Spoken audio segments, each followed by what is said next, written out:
by Joe Weintraub. Early in the current century, when schools were still primarily paper-based with only a limited use of portable computer technology in the humanities, the scripts referred to by the characters are paper scripts. Action occurs in an assistant or adjunct professor's office, with decor dependent on budgetary and directorial needs. Only a few chairs and a table or desk are required, with perhaps some pedagogic paraphernalia, books, scripts, computer, etc., atop the desk. A single-line analogic desk phone should appear to alert the audience of the period. Lights up on the professor at center stage, seated towards one end of his desk. Two chairs are lined up across from him as if placed there for a conference. At rise, professor is speaking on the phone. Okay, but I shouldn't be too long. I've got one more conference and then I'll be done. I know, I'll keep it short. A knock at the door. Here we are now. See you soon. Okay, come on in. Please, come in and sit down. Sorry for the late hour, but I had a bunch of conferences to get through before the weekend. No problem, Professor. We don't have anything going on tonight. Do we, Teddy? No, not actually. Good, because I did want to spend a little time with you. First of all, I want to emphasize that as playwrights, you both show a great deal of talent, particularly in the areas of dialogue and the creation of dramatic tension. But there's a major problem that the two of you share, and for that reason, I wanted to speak to you together today. You'll notice I didn't write much on your scripts. Other than that big red C+, no. By the way, we both appreciated that little plus very much. No need for sarcasm, Diane. This is a serious matter. The others in the class seem to like our plays. Yeah, they sure laughed a lot when we read them out loud. Not always in the right places, though. Moreover, they were not looking for what I needed to see in this assignment. Do you remember what we talked about during our first day of class? About not stealing other people's ideas? Well, yes, that too. But what I'm referring to is my appeal, no, my directive, to write about what you know. And that's what I was going to be looking for in these plays. I thought I made that perfectly clear, simply to write a 10-minute play drawn apart from your own experience. Sure, I remember that. I took lots of notes. But you need to do more than take notes. I want you to apply what you learn in class to your writing. Listen, I don't mean to limit your imagination or force you into a particular mode of expression. When I talk about writing from your experience, I don't necessarily mean from your day-to-day life on the street or at home, although that's fine too. I'm also referring to your imaginative experience. What fascinates you? What you feel strongly about? Your loves, your hates. I thought I was doing that, but I wanted to be interesting too. And that might be the problem. Do you remember my reason for emphasizing this so strongly? I didn't bring my notes. Should I have brought my notes? So that you would avoid exactly what you two have given me. Younger writers like yourselves often depend on narratives, tropes, procedures that they pick up from the culture surrounding them. Artificial constructs drawn from popular literature, movies, songs, and the like. I tried not to steal anything, like you said. It's not about stealing. Let's take a look at Diane's script, for instance. Death Begins at Home. I love that title. Well, I like it too. And there's a lot to like about the play as well. Certainly, the strained relationship between the protagonist, Dorothy, and her parents is well depicted. And, as a matter of fact, quite disturbing. Thank you. And Dorothy's character, as warped as it is sure to be of interest to many in the audience. I particularly like the language she uses to describe her infatuation with poisons.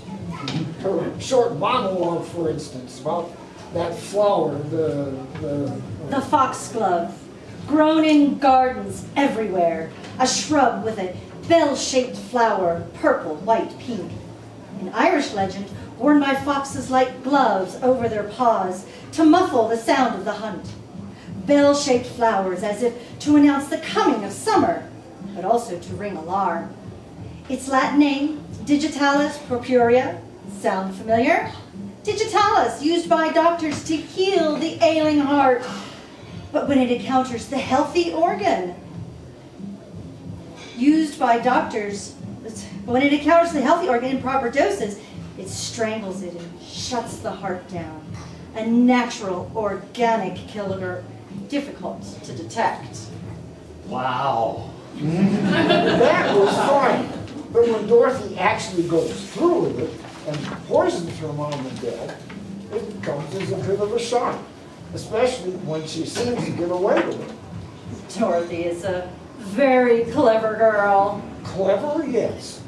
But by then, any sympathy the audience may have had for Dorothy is hanging by a very thin thread. And then when she goes on to murder her sister Margaret... She had it coming! She broke into Dorothy's private diary, for God's sakes! Margaret knew too much, and she had to go! But when Margaret goes, she takes with her any sympathy the audience may have had for your protagonist, for Dorothy. And when that disappears, the artificial origins and structure of your plot become all too apparent. I'm sorry, but you also told us to trust our characters, to let them lead us to wherever they wanted to go, and that's where Dorothy wanted to go. And that's another reason why I ask my students to write, at least at the beginning, from their own experience, so that their characters won't take them down a path into some thriller or fantasy they saw on TV the previous night or down at the Metroplex. Listen, Diane, I try to get to know all of my students, and I know a little bit about what you've gone through these past few years. Please, stop me if I'm going too far, but writing from experience can not only produce meaningful drama, it can also help the writer deal with grief and trauma. Stop, Professor. You're going too far. Okay, sure. Well then, let's move on to Teddy's play, The Gathering of the Pack. Awesome title. Thank you. And like Diane, Teddy, you've created a very compelling, if somewhat disturbing, protagonist. You mean Freddy? That's right, Freddy. He's quite convincing, and as far as your language is concerned, some of the other characters use impressive metaphors to describe his actions. Like slinking through the shadows of the city like a hungry alley cat with the ferocious appetite of a black panther. I remembered that one. Right on. Some really good stuff there, and it's used both creatively and imaginatively. And that's why when Freddy tells us he was brought up by a pack of wolves, we assume he's speaking metaphorically. Nope. It was the real thing. That's the problem. Look, it's certainly an interesting reveal, Surprised the hell out of me. but it's also dependent on the audience buying into this kind of urban legend. Urban legend. In other words, we stepped out from any semblance of real life and gone right back into that Metroplex. Metroplex? But it all takes place in an abandoned subway station, not in a movie theater. Now, I'm the one who's speaking in metaphors. And then, when we learn that Freddy occasionally indulges in recreational cannibalism, we've not only lost all sympathy for the protagonist, but the play has also gone far beyond Friday night at the horror flicks and entered the realm of the cliché. The what? The cliche. Ow! Ow! Ow! Ow! Ow! Ow! Ow! Diane, is he all right? Oh. Should I be calling security, getting some help? No, no. He'll be fine. Ow! He gets like this sometimes when he's upset and when he feels threatened. Especially if there's a full moon out. He'll be all right. See, he's fine. Think of it as something like an epileptic fit, something medical, genetic. Teddy, are you okay? Can I get you a glass of water or something? No, please, I'm fine. I sometimes get carried away, but really I'm quite fine. Fine. You know, Teddy, if you're going to continue to take creative writing classes at this level, you really have to learn to accept criticism without falling apart.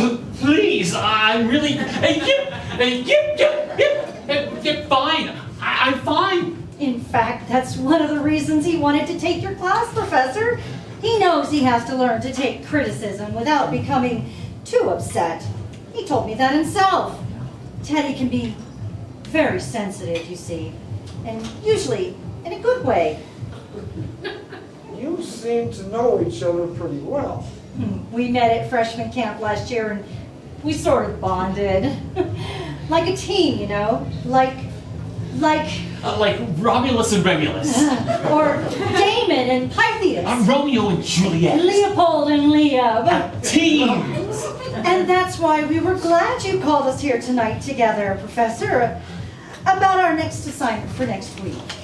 A 10-minute play based on a contemporary event. Yes. Teddy and I would like to collaborate on that one. Well, that's no problem. After all, theater is a collaborative process. Of course, since this will be the work product of 2 students, your assignments will then be a 20-minute play. And again, I'll be looking for something drawn from your own experience. Perhaps, in this case, an experience you may have shared. That's for sure. We've already talked about it. In fact, our play will be taking place on a college campus, with one of its main characters being a professor. Really? Well, I hope it turns out well for him. Or her. Of course, not everything is completely worked out yet, but it appears our professor is headed for a bad end. A very bad end. Sorry to hear that. But on the other hand, I have no doubt you'll do a good job, since you both have talent and apparently an affinity for drama of the darker sort. But now it's getting late and we don't need to get home. Well, then thank you for your time, Professor. Both Teddy and I are hearing what you're telling us, and we'll get to work on everything tonight. By the way, would you like us to accompany you on your way home? We're heading north towards Prentice Hall. No thanks, I'll be walking in the other direction. Across the South Campus? Yes, I like to take part in a quiet, leisurely walk through campus after a hard week's work. So have a good weekend, both of you. I'm sure we will, Professor. And you too.